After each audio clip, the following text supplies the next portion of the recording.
It was the picture of Mario, with a noose around his neck.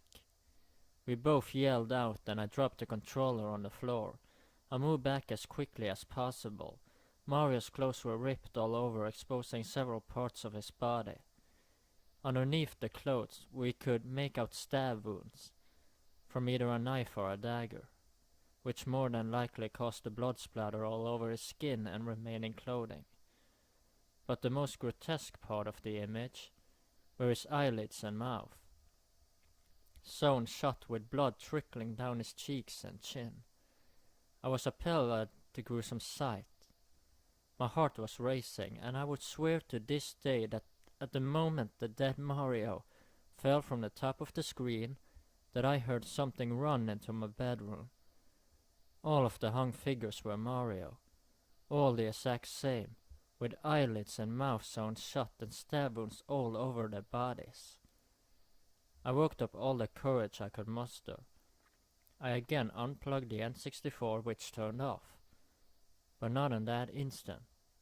Before the TV screen went black, the hung Mario's face, underneath its own lips, was smirking at us. I didn't want to get up, not even to turn on the lights. I wanted to remain in that exact spot, sitting down, because at least there I felt somewhat safe. But for my girlfriend's sake, I plugged in the lamp and lit the room up. Everything was peaceful, perhaps a calm after the storm, and I took a deep breath and sat back down. I couldn't get that image out of my head, that smirk. I felt powerless as to what my mind wanted to remain on. I sat on the floor next to my girlfriend and hugged her, picked her up and took her to bed. Who in the hell will make a game like that? It had to be the game. It had to be hacked. It's the only thing that made any sense to me. What I saw in that game, I would define as evil in its sickest form.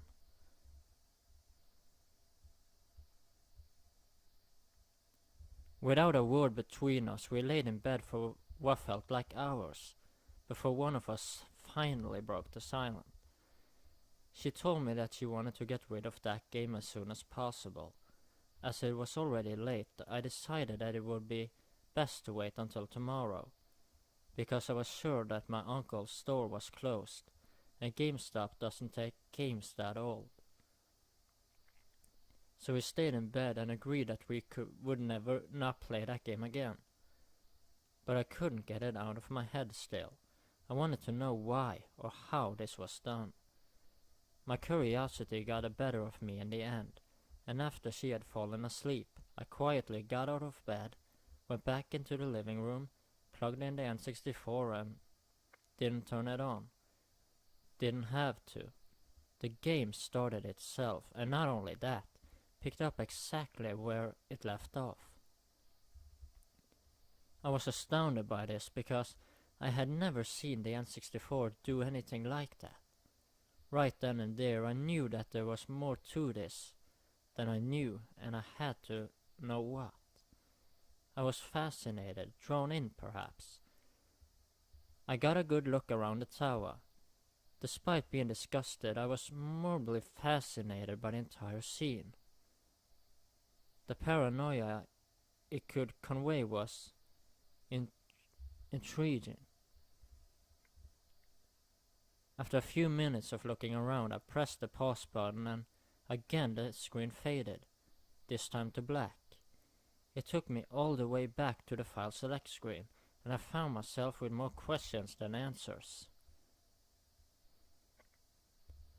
All the files were back again.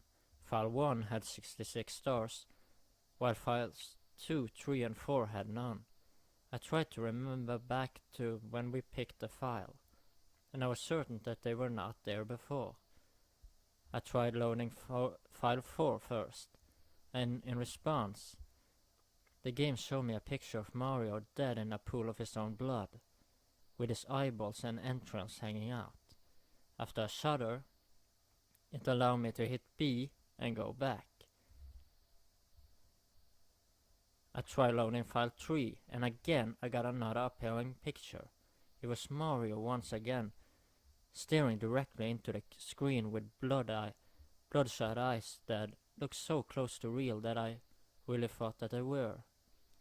His mouth was gaping open, and his tongue missing. Well, it was missing from his mouth at least.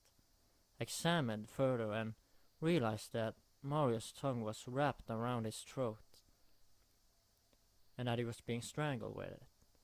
I heard a chuckle of sorts, not from the game, but it sounded like it was directly behind me. I ignored it, against my better judgment.